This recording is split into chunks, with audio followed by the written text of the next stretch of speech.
Ciao! So I want to show you how to make passata, but it's going to be a little bit modern because I'm using a blender, which is not typically used for making passata. But I have a Ninja and it blends the skin completely, so I'm going to give it a try. So some nonnas would probably cringe at that because we usually use something called a passaverdure. It's kind of like a food mill, and then you put the tomatoes through there. I will show you a video using the classic method another time, but today we'll use the blender. So it's August, it's extremely hot today in Florence, so it's a perfect time to make passata because in August is when the tomatoes are in prime for the prime season for making this. So what we do when you have veggies or fruits in their prime to make it last longer is you make a jam or a marmalade. You can pickle veggies or fruits, marinate them in oil, and for the passata, this would be the jarred tomato puree with everything, seeds, skin, all of it. Some people remove the seeds and skin. I want all of it. And you jar them, and then it could last you for up to a year. There is a process to it, which I will show you. So if you're making passata, one of the first things you want to do is to sterilize the jars.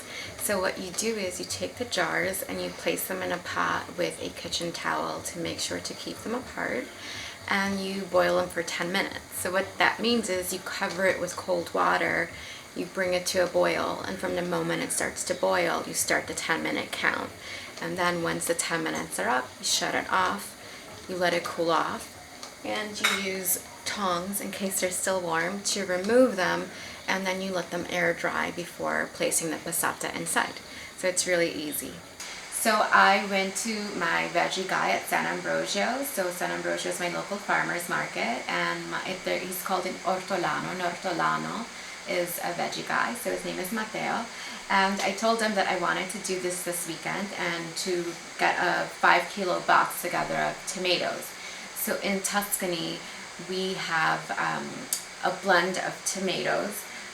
There is a sauce called pomarola. It's a Tuscan tomato sauce that we do with a mix of tomatoes and typically a sofrito, and you cook it. It's a very summery thing.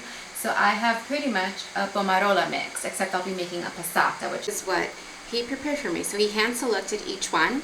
We have 4 different types. We have the nostrale, we have the San Marzano, we have the Fiorentini. These are cuore di bue. They're baby cuore di bue. Cuore di bue is a tomato that resembles the shape of an oxen heart.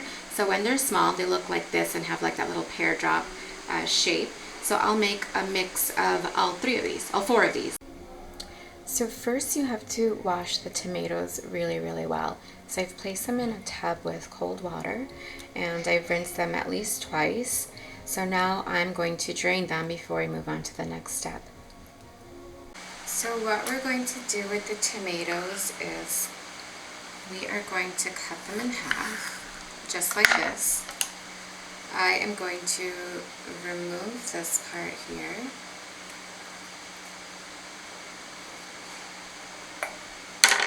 I'm going to cut them in half one more time and then put them in my bowl.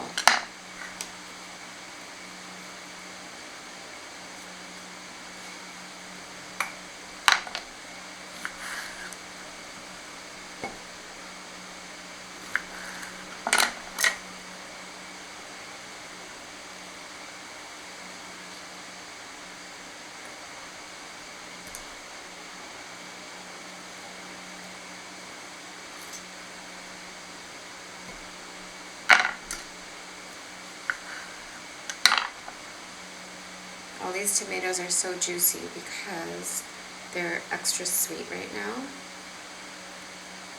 and it's the perfect time for doing this.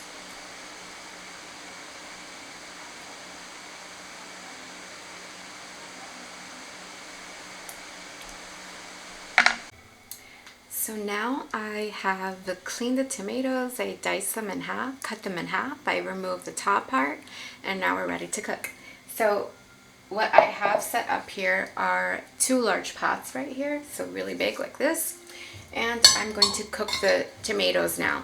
I'm not going to use any oil. I'm just going to drop them in there. I'm going to cook them for a few minutes and drain the water.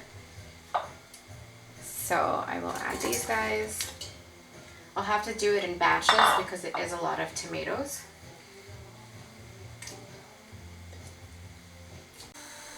So now I have these 2 pots full of tomatoes. I have it on high to medium heat to get it going. I'm going to cook them down for a little bit and then I'll drain the water. And again, there's no oil in here, no salt, no flavorings. It's just the tomatoes and their juices. This is what it looks like as it's cooking. So they're like really baked pieces. Some extra water is coming out. This pot is a little slower because this burner is much faster, but it's looking really, really good. So I've cooked the tomatoes for about 8 minutes, and then some of the water drains out, the first batch of water, and you want to drain that because there is a lot of acidity in there. So you want to remove that from your passata. So I've removed the first round of water. Now any other water that comes out in the cooking process, I will just leave. So I put the tomatoes back in their pots, and I'm cooking them for about 20 minutes until they're much softer and I'm able to blend them. So now I've cooked the tomatoes for about 20 minutes and it's cooled down. So what I have here are my sterilized jars. I have some fresh basil from the farmer's market, and I have my Ninja set up. So typically the classic way to do this is to use a food mill, or we call it passaverdure, to crush the tomatoes and to separate the skins. So this is a not so classic one because I'm going to blend it in the Ninja, and the reason I want to do that is because I don't like waste. So the water that I've drained in the first round, I will use for a dressing. Since there is some acidity in there, I'll mix with oil and herbs and salt and make a nice dressing for a salad. And then the Ninja is strong enough to blend the skins, so you won't have pieces of skin. If you don't have a Ninja or a Vitamix and your blender's not powerful enough, the skin will basically break down into large pieces, and we don't want that. So with this, it'll smoothly blend it. So it's more of a modern passata, not so classic. I will do a video showing you the classic way with the food mill. So now what I'll do is I will blend this in batches. So here are the tomatoes that have been cooked. They're completely soft and it's going to be super easy to blend it. This liquid I'm keeping because it's like the second passing of the liquid. The first one I removed to remove the acidity and to keep the flavor and the sweetness of the tomatoes. This I will blend all together. So before I blend, I am going to take these jars and add some of this fresh basil to it. So I will add a couple leaves per jar and just like pop them in so then they're ready to go.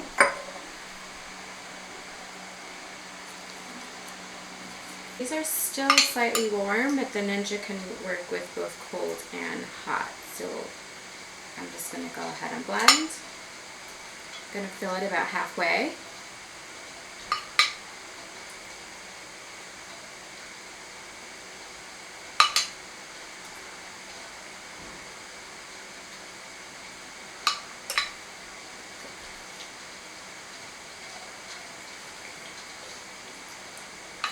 I think that's good.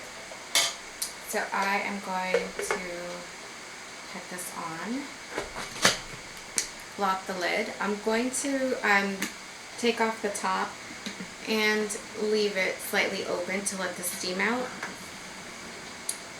So now let me power this on. I'm going to put it on high.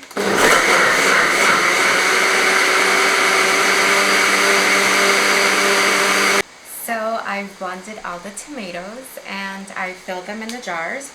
So I have about 7 of these 500 ml jars that I made from about 5 kilos of tomatoes. All I did was add a couple of basil leaves to each jar, and then I filled them, but you leave a little bit of space on top. For sure want the space. And then what I am going to do is to process them, because I want to preserve them, I'm going to boil them for about 20 minutes. So just like before, I'm going to place them in a pot with cold water, use a kitchen towel to kind of protect them from each other so they're not banging together as they boil. And from the moment it starts to boil is when I start counting down to 20 minutes. Then you shut it off, you let it cool down, and they are now shelf stable and they are good for about a year. So just to recap, I took 5 kilos of really ripe tomatoes. I diced them, removed the core. I cooked them for about 10 minutes. I drained that first round of water. Then I put them back in the pot together, and they were much more concentrated and mostly pulp and skin and seeds.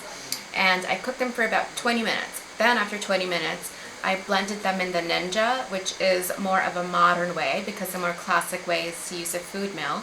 But I wanted to give this way a try. I don't like wasting, so I blended all of the ingredients of the tomatoes and I put them in these jars with this space, little space right here, just with basil. There is no oil, no seasoning, no salt, no pepper, none of that. I prefer to jar them like this, keep it super simple, and then when I open the jars to make a dish, whether it's a tomato sauce for spaghetti or using it for a bolognese or for pizza or whatever the recipe may be, this kind of gives me flexibility so I can control the seasoning and the finished products. I'd rather keep it unseasoned, and this is my tomato passata. So I'll do another video to show you how to do the classic way with the food mill so you can compare. I noticed with this one it is very smooth because the Ninja does break down all of the skin and blends it really well. With the food mill you're going to get more of a rustic texture, which is also nice. It's kind of like your choice. So I'm going to get off to boiling these, and I hope you enjoyed this video.